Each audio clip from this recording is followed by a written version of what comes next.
is 5:15 plus a little bit, and I will call the meeting to order. We have a quorum, and we have one person that is joining us remotely. So I guess the first thing we need to do is call the roll. Hillary? Thank you. Erickson? Here. Bussey? Present. Hunt? Here. Carter? Present. Peterson? Here. Okay. The first item we have on the agenda is the approval of minutes for the February 21st, 2023 minute. I would entertain a motion for their approval. So moved. Motion by Commissioner Bussey. Do we have a second? Second by Commissioner Hunt. Any additions or corrections? If not, I guess we need to call the roll. All right. Hillary? Erickson? Yes. Turn the microphone on. Bussey? Yes. Aye. Carter? Aye. Hunt? Aye. Peterson? Aye. Motion carries 5-0. Minutes are approved. We have, next item is item 2.1 on your agenda, which is 1700 American Boulevard West redevelopment. Mike, are you going to handle that? I am. Thank you, President Erickson.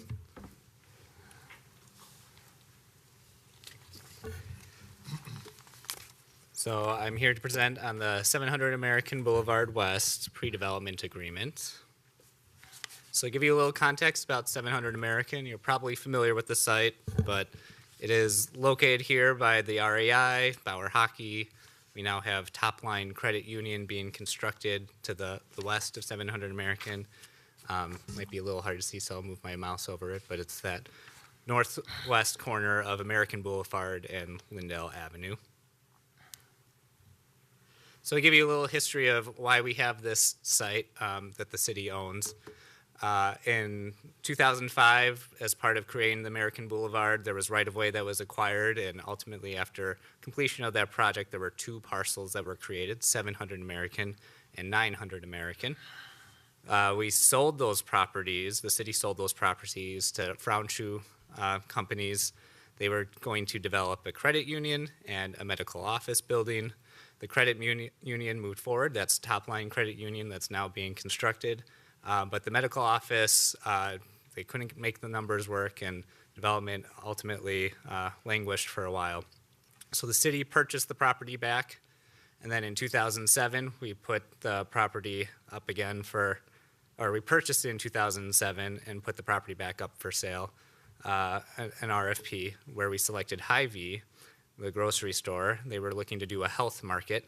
Negotiated with them for a while, and at that too, we couldn't quite come to an agreement with them and decided ultimately not to sell the property.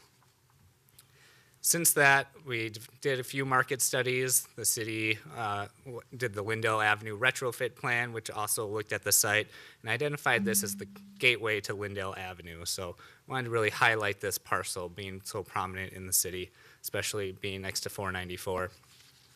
Using that information, the HRA developed RFP, a request for proposal, and released it on September 7th of 2022, excuse me. And it left it pretty open-ended, but we identified a few guiding principles. We preferred a mixed-use development. We wanted to highlight that gateway feature to the city and try to work with the neighboring properties if possible. That RFP closed on November 1st. We had 3 submissions, and staff reviewed them and ultimately brought 2 to City Council on December 5th. At that meeting, City Council directed staff to start negotiations with Schaefer Richardson, the selected developer. And we moved quickly after that because this parcel is in a qualified census tract, knowing that this proposal relied on housing tax credits. And that qualified census tract would elapse if we didn't do a resolution of support in that year. So in 2023 now, it's not in a qualified census tract, but we were able to lock that in because on December 19th, Council passed a resolution of support for their housing tax credit application. And so that brings us here today as we move forward to the next step in the process, a pre-development agreement. And ultimately, this will go to City Council April 3rd. So the parties in this agreement are the City of Bloomington. They are the site owners, but the Port Authority will be managing the project, and then the developer, Schaefer Richardson. So a little history about Schaefer Richardson. They've got over 27 years of experience in residential, commercial, mixed-use development. They're newer to affordable housing, they admit, but they did have 3 completed projects, which impressed us. And they've done over 3,000 units of multifamily development, so very experienced in doing multifamily development. And they're working with Urban Works Architects, which has done 1,700 units of multifamily development and have won multiple awards. So a little bit about project expectations, and these are kind of outlined in the pre-development agreement that we have passed out to you. And now this is draft, but for the most part, we think this is substantially complete. We've had multiple rounds back and forth. But some of the things highlighted are a 153-unit building with roughly 5,000 square feet of commercial. We know that this will likely change as we get into the entitlement process. We look at some of the site constraints related to parking and just circulation for fire access. So there might be some changes that happen in the future, but this is what initially was proposed. We anticipate there will be an application for tax increment financing. Like I said, they're applying for tax credits. And there'll also be other applications for different grants to help with that funding. And then our expectation is that there'll be at least one neighborhood meeting to kind of vet the project and get that neighborhood buy-in, likely during the entitlement process. So our timeline for the project right now, Schaefer Richardson has already engaged with our planning department. They've already started to work on the site entitlement process. In fact, we just had our parking study kickoff meeting earlier today. But they will need to be rezoned. This property is B2, which is just general commercial, doesn't allow residential, but it is in a regional commercial land use guide plan, so it is consistent with the guide plan and shouldn't be a hurdle for rezoning. But the parking study will be complete, and some other refinement needs to happen with our planning division as they go through the entitlement process. So we anticipate a neighborhood meeting. In the agreement, we say by September. It will likely be before that, sometime in that entitlement process as they are getting nearer to the what the final development will look like, but with enough time that they can kind of refine it if needed with neighborhood input. As they near the end of that entitlement process, we're expecting toward fall time that we'll then be able to start the financial feasibility analysis. We'll start looking at what grants they're applying for. They'll start their applications for tax credits. So tax credits are October submittal dates, might be earlier, and January submittal days. So there's 2 rounds that they can go through. So this gives them several opportunities to apply and reapply and refine their application and kind of get feedback. So we're giving them three opportunities to apply for tax credits. And then we're hoping that by the end of this year, we'll kind of have a good idea of what the financial needs are, and we can start figuring out a term sheet and work into a development agreement. And so the ultimate goal is to have this property sold to Schaefer Richardson by January 2025. And that allows them, like I said, enough time to go through multiple rounds of those tax credit applications. So with that, I have any questions or recommended motion here? Thank you, Mike. Port Authority questions? When I look at this item, I mean, everything here is just preliminary. Things are going to be coming back to us again, and obviously the city is the one that's the owner of the property, and so our attorneys, I'm sure, have had a chance to review all these things, but again, they'll be coming back here again. Holly, do you have anything you want to add on this? I don't at this time. Okay, great.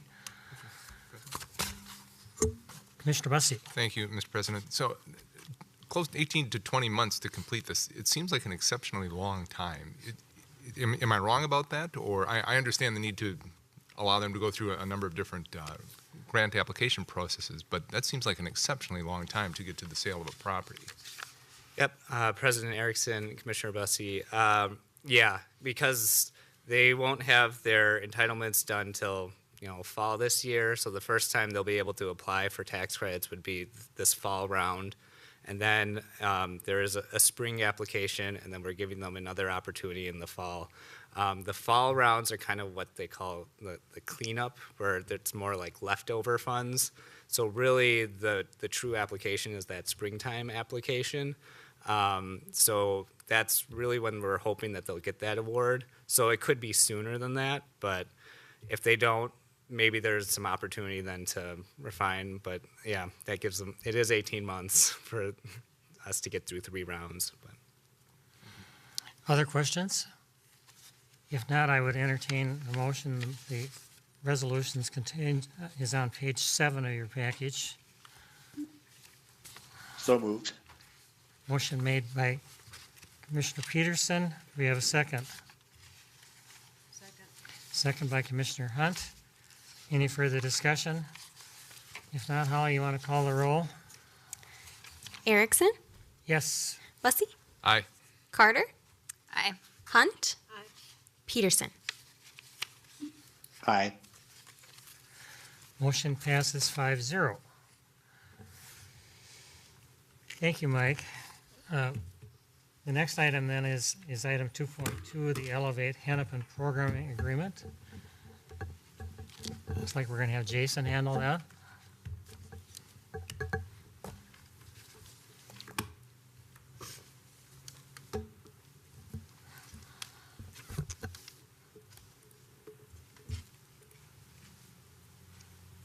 Yes. Good evening, President Erickson, Commissioner members.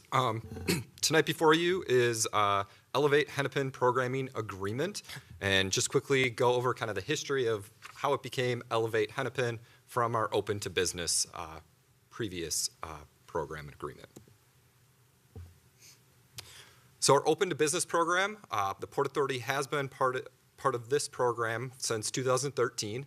And we were a recipient or a participant within this program last year. It was a partnership between Hennepin County, the Port Authority, and the Metropolitan Consortium of Community Developers.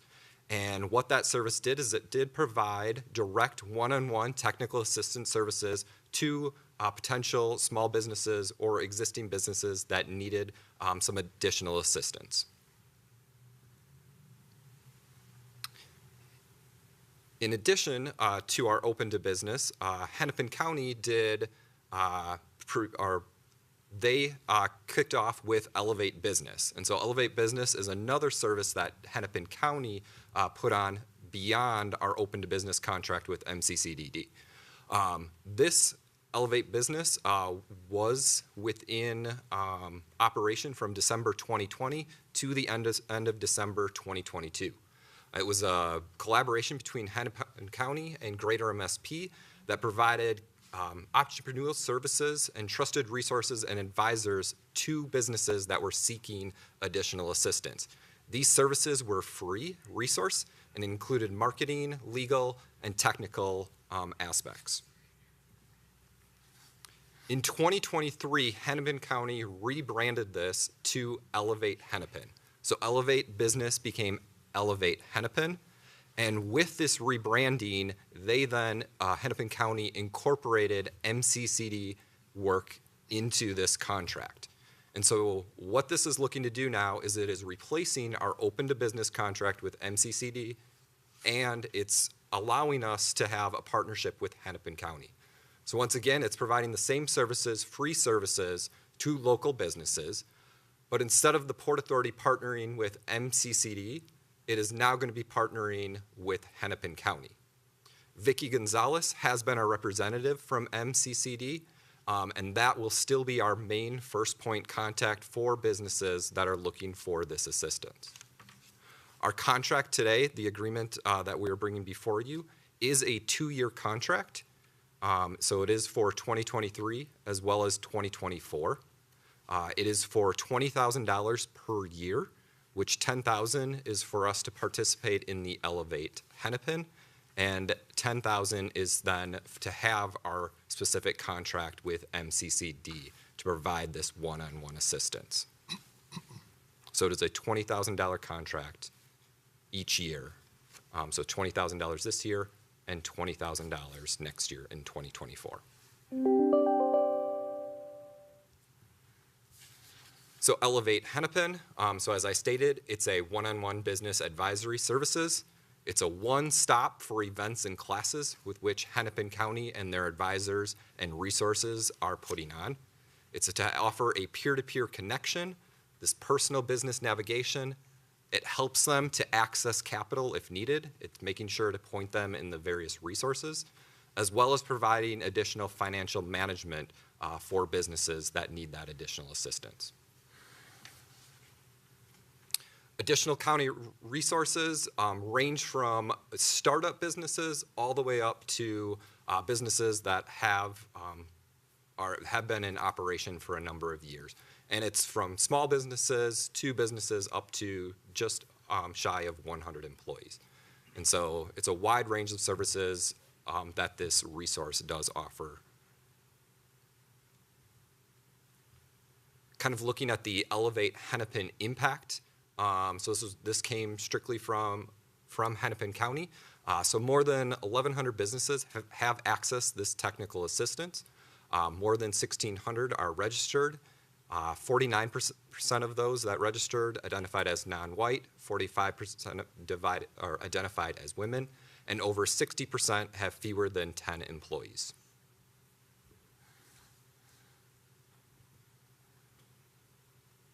And so with that, we are looking for a motion to recommend approval of this agreement for Elevate Business Programming Platform with Hennepin County. Once again, this would allow us to continue our services with MCCD, as well as to provide our small businesses and a place to direct resources to small businesses within Bloomington looking for that additional assistance and resources. And with that, I am open for Yes. questions. So Jason, thank you. So we'll still have a relationship with Open to Business, although that's under the purview of Hennepin, whatever. So, but people can still come in here and do the Open to Business with the MCCD. President Erickson, Commissioner Hunt, that is correct. So Open to Business now is going to be termed Elevate Hennepin. Okay. And MCCD is part of Elevate Hennepin.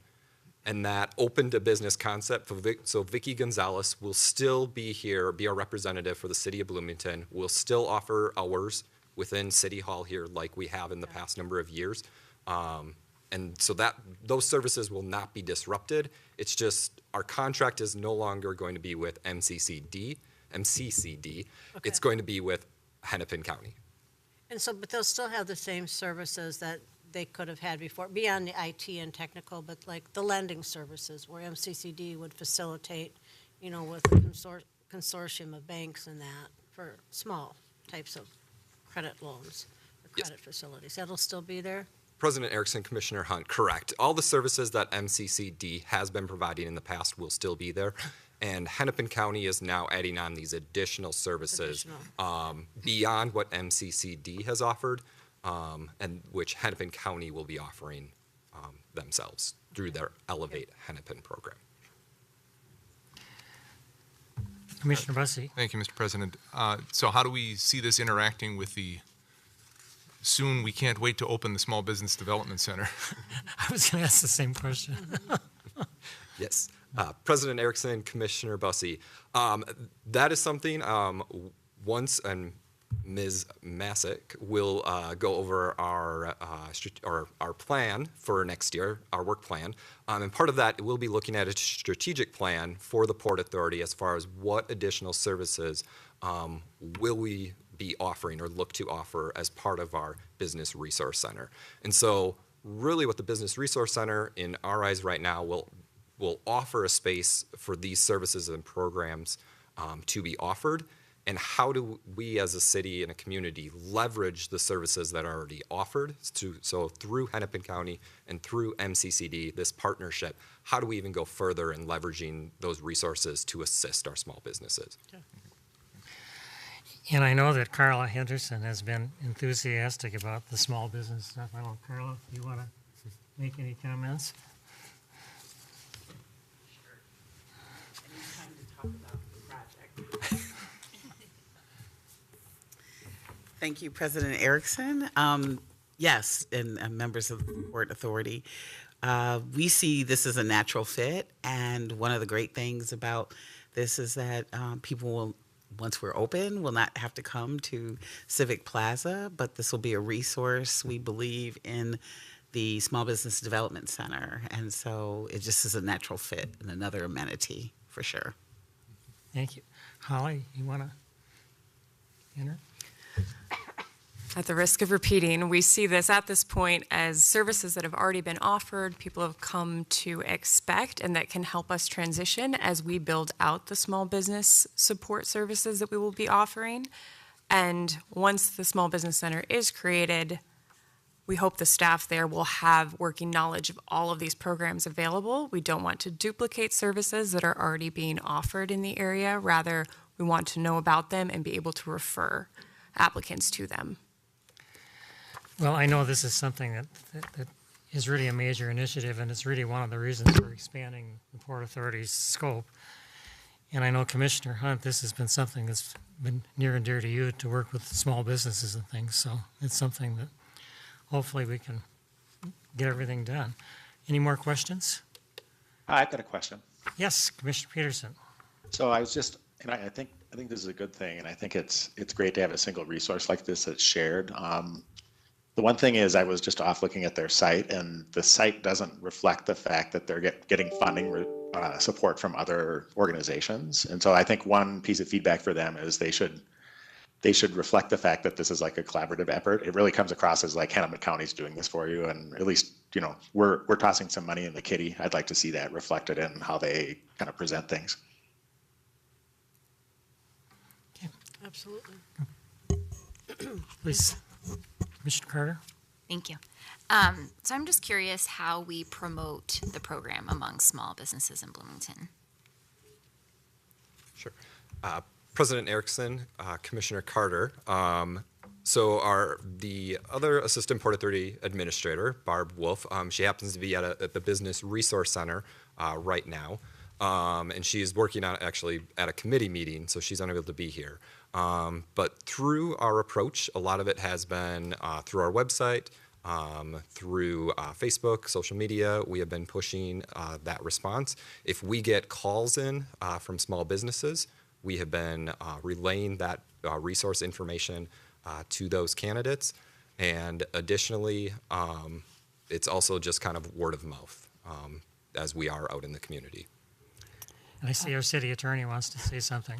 President and commission members, the other thing I would just add, and Jason, this is probably news to Jason because I was just whispering it to Carla, and that is that our newest hires in the compliance division of the city attorney's office, in their outreach efforts to the businesses related to Earn Sick and Safe Leave, have been promoting and making all of the businesses aware of Elevate Hennepin as well. So great opportunity for them to lean into the resources as well as to comply with the impending Earn Sick and Safe Leave ordinance.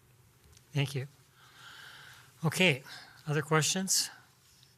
If not, we have a resolution on page 25, which I would entertain a motion for. Mr. President, I would move the resolution approving an agreement for Elevate Business Programming with Hennepin County. Second. We have a motion made by Commissioner Busse, seconded by Commissioner Carter. Any further discussion? Not Carla, you want to? Carla. Holly, do you want to call the? Hillary. Yes. Erickson, Yes. Busse, Aye. Carter, Aye. Hunt, Peterson. Aye. Motion carries 5-0. Okay, the next item on the agenda then is the Port Authority work plan. So Holly, are you going to lead us off on that? I am, thank you. President Erickson, Commissioners, I present before you the Port Authority 2022 Annual Report and 2023 Work Plan. Next slide. And, sorry, Perhaps. working? There we go. Thank you. All right. While I was not here for it, it is clear that 2022 was a year of transition. The port began to evolve its own work with the goal of expanding services and geography, which I will addressed later. Additionally, it saw significant staff changes, with the Port Authority administrator departing and internal staff experiencing promotions and shifts. Next slide. Still throughout the transition, the Port Authority continued its economic development work. In 2022, the Port Authority team analyzed 17 sites and projects and supported the entitlement of 274 housing units, including 14 affordable and 125 senior affordable. The team also analyzed and supported 3 infrastructure projects, including the Riverview Corridor streetcar, the Minnesota Valley State Trail, and sewer needs for South Loop. Next slide. Those projects included Carbon 31 and Oxendale's Market, which will bring a grocery store to Bloomington Central Station. Next slide. The SIC project, for which the Port team administered the Hennepin County TOD grant and finalized agreements for a Minnesota Investment Fund loan through deed. Next slide. Ardor, which includes 242 units of housing. Next slide. Oxbarrow Heights, which includes 125 units of senior housing. Next slide. Europolis, with which they worked with the HRA for the establishment of a TIF district and assisted an existing small business owner with expanding their premise. Next slide. And the water park at the Mall of America, for which staff prepared and presented financial agreements for project adoption. Next slide. In addition, our placemaking team was hard at work. They continued placemaking and public art efforts in the South Loop neighborhood and led additional community engagement. These photographs are of Blooming Arch at Bloomington Central Station Park and a pop-up event at Old Shakopee and Old Cedar. Next slide. And finally, as you're hearing, we have begun to work on small business support, development, retention, and expansion. We have been partnering with other divisions and organizations and exploring opportunities to support existing and potential business in Bloomington.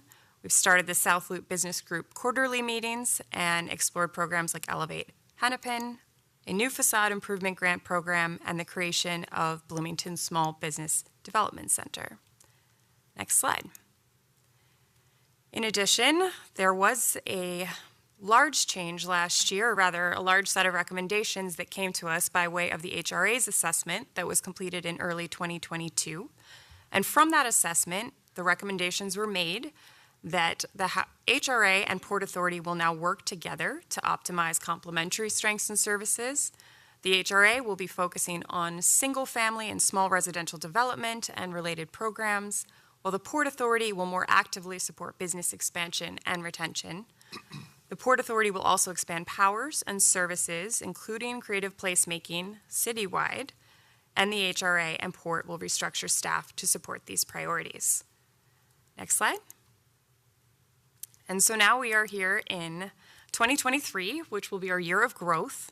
In this year, the Port Authority will undertake its own strategic planning effort to ensure that we are optimizing the delivery of economic development services as we expand our network citywide. This will, in some respects, I've been told, be an exercise in building the plane while flying it, so we ask for your patience as we go through this.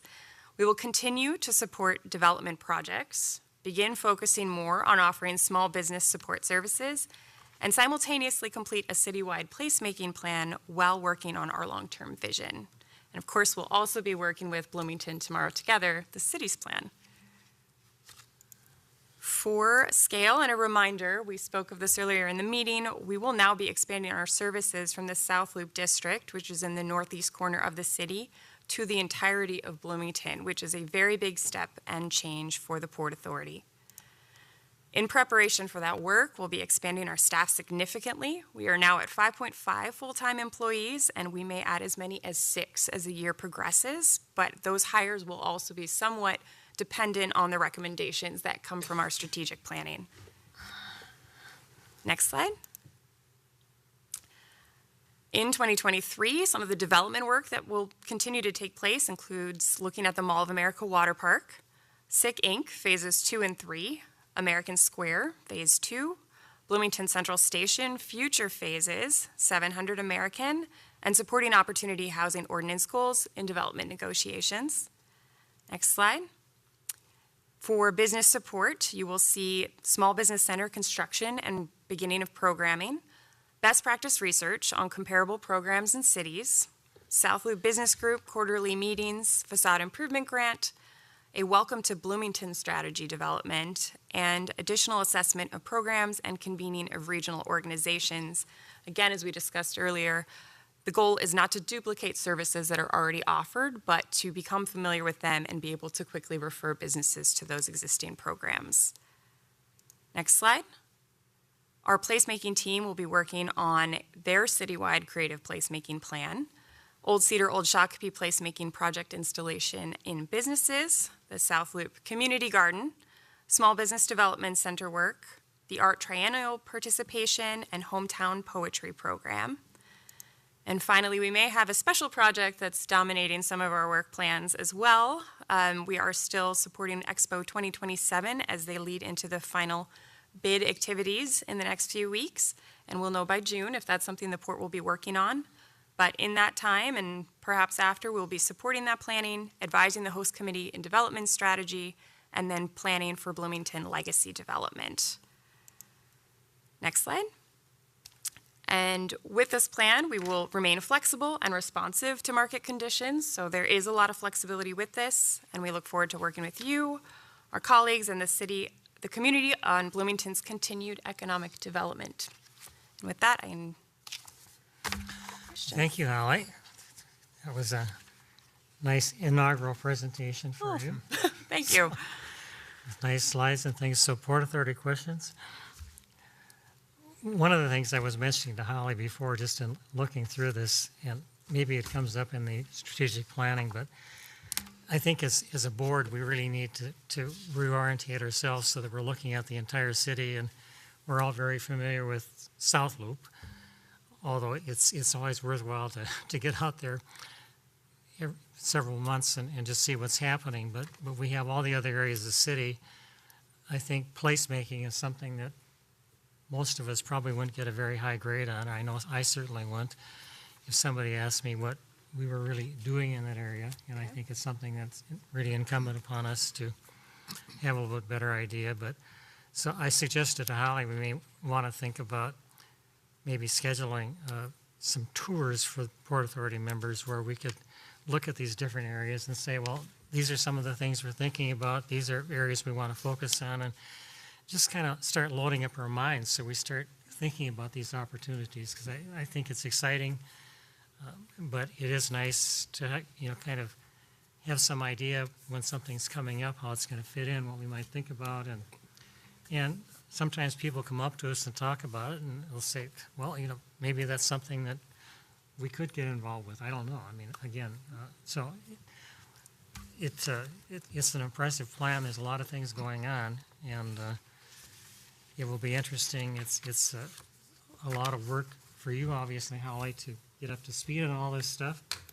A lot of projects, a lot of moving parts, and then as you add new staff and work with the existing staff to get all those relationships and stuff, it's a huge challenge. So one of the things I think, speaking for all of us, we want you to feel free to call upon us if we can help in some particular area. One of the things that's impressed me with the Port Authority over time is we have people with different expertise in different areas. Cynthia knows banking and these things. We've had people that have been involved in architecture, Steve, business, the mayor, public policy, business, and lots of others. So, I mean, again, to the extent that any of us can be helpful as we go through this process, don't hesitate to call on us. So, other questions or comments for Holly? Commissioner Carter? Thank you. I absolutely agree. I would love to do kind of little mini tours all over the city and our neighborhood nodes and some of the kind of key corridor areas. And I assume that in the strategic planning process, there will be an assessment phase because we have done a lot of work as a council on neighborhood nodes, so prioritizing those. Obviously, we have the Lindale Avenue retrofit study. I mean, there's a lot of things that have been happening, just not, I wouldn't say, from my limited perspective, in a really comprehensive way across the entire city. And so I would just assume that that's going to be part of the process, kind of in that data gathering and assessment phase. Yes, thank you, President Erickson and Commissioner Carter and all commissioners. There will absolutely be stakeholder engagement as part of this strategic planning process, and I look forward to working with all of you, getting your perspectives. I think the idea of a tour is a great one. Mayor Bussey? Thank you, Mr. President. We heard last night the work plans for the Sustainability Commission and the Park, Arts, and Recreation Commission also, and obviously both have long work plans, just like you folks do. But I can envision how that would tie together. They would tie together in a number of ways. The Park System Master Plan, the Sustainability Commission trying to tie into as much as they possibly can. And so I can't point to exactly where or how or when, but I would encourage the Port Authority to seek opportunities to work closely with those organizations also. I think it's kind of a broad effort we're making citywide to make sure that our boards and commissions know what the others are doing and assisting and collaborating and aligning whenever possible. So if we Thank could you, do that, Commissioner. I'd greatly appreciate it. Other questions, comments? I got something. Commissioner Peterson? Thank you. So one thing that was interesting to see in the plan here was the creative placemaking activities kind of starting to show up in this area. And if it hasn't happened already, I think there's a opportunity here to kind of clarify what the Port Board's responsibilities are going to be around that versus the Creative Placemaking Commission's responsibilities around that, so that everybody knows kind of what their lane is in regard to that. And I don't expect us, for example, to subsume the responsibilities of the Creative Placemaking Commission, because that's a kind of a completely different set of folks. But for example, if we have some budgetary responsibility around that, I think it's important to clarify that at this point. So I'd like to see something like that. And then I think the other comment I have is, as we get farther down the strategic planning process and we see what the port is doing citywide, I think there's also an opportunity in particular to communicate with the Planning Commission about kind of where we're headed there, just on kind of an informational purposes, because it's possible that we'll kind of have our nose in more things in the future, and having the Planning Commission be aware of that before an individual project comes along would be a worthwhile thing to do. Thank you, Commissioner Peterson. You know, one of the things I still am so excited about when I look at Bloomington is we have over 30% of the city in parkland, which permits you to develop more densely because you have access to recreational areas and things. But I'm not sure that we've ever really systematically looked at that. So as we look at a lot of things, and we've been adding a lot of apartment units and things, the placement of these units becomes important and stuff. So, and again, it just really underscores the point the mayor is making about the importance of coordinating these things with different bodies, the Planning Commission, everyone else in terms of it. And we had one meeting where I think it was the chairs or whatever of the various organizations, and I felt that was a very productive meeting that we had, and so I would like to, encourage that, and then I think expand some of those areas. So, well, I think you want us to take and pass the resolution. There's not a formal resolution in here. You just want us to I'm sorry. Commissioner Carter. Thank you. So the other thing I just wanted to mention that is related to this is I feel like with this kind of renewed effort to support not only small businesses but economic development across the city, I think it would be incumbent upon us, I would say, to really think carefully and thoughtfully about how we communicate that out to the entire city.